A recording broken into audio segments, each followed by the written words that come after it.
Thank you for coming back to the conversation. We are talking with the iconic reality star and queen of the palace, Momma Dee. Momma Dee, before you were on Love and Hip Hop, years early, you were talking about this crash that changed your life.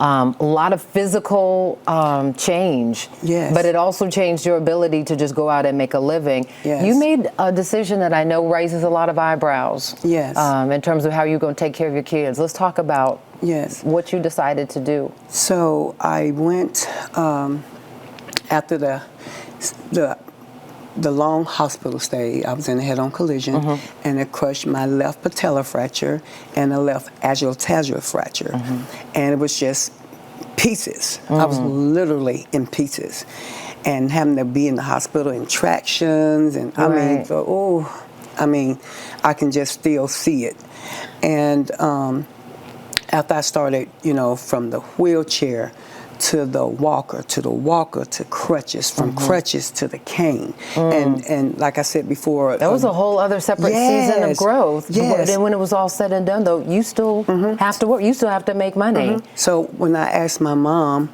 I needed help for an electric bill, I'll never forget it, and she loaned me the money. But then I ended up being on welfare, food stamps, and also Section A. And you didn't like living in that situation? I did not, but you know what? When you're vulnerable and you can't do anything, and you're on a bedpan, you got my son and my daughter having to help bathe me, and it was just a lot.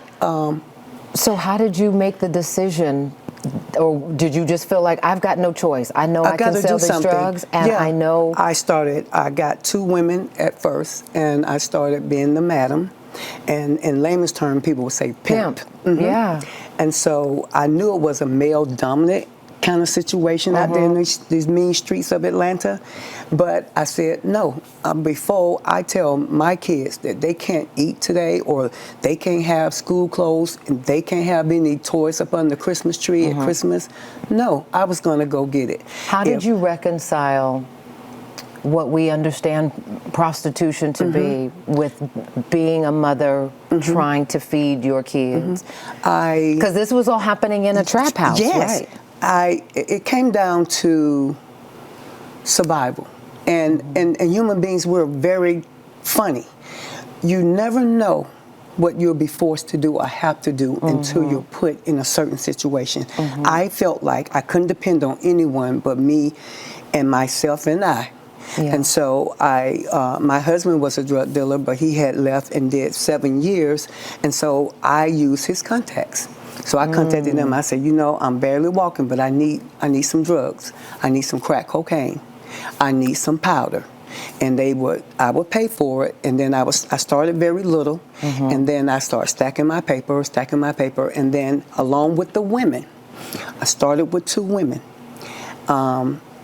It came that, and I'm just going to be honest, Portia. And I appreciate your honesty, because a lot of people could just say, oh, that was a season of my life, I don't want to talk about it. My girls had on the same colors every night that we were out there on Cleveland Avenue, and it's Metropolitan now, but it was another name, Stewart Avenue. And there was other women, other prostitutes, other pimps, you know, but... Were you scared for them? Were you scared for yourself? I mean, I know you're a pretty fearless woman. No, at that time I weighed 220. No, I was not scared of nothing. I love my kids. And even though I've had people tell me, oh, I wouldn't go break the law for nobody. Well, that's my decision. I made it, and I live with it. I did things that were not likable. But that's why you go back to that concept of, I wouldn't want you to walk in my shoes. These are the shoes I had to walk in. But I don't want to overlook the fact that, I mean, that was a very hard season. You made some difficult decisions. And these are things that happened in front of your children. But it was Scrappy's success that ultimately ended up pulling you out of that lifestyle and walking away from dealing drugs. I remember that. And pimping, right? I was doing all that in the pictures you see, not in that one, a little younger, but that one, yes.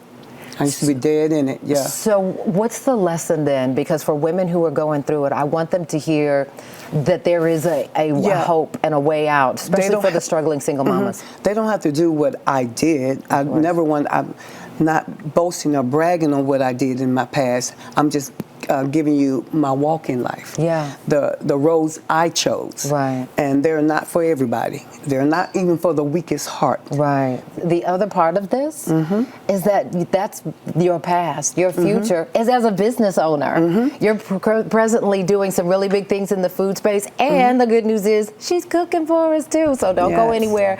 Momma Dee is going to show us what's happening in her new business, the Royal Class Kitchen, and we're eating. Stay with us. We'll be right back.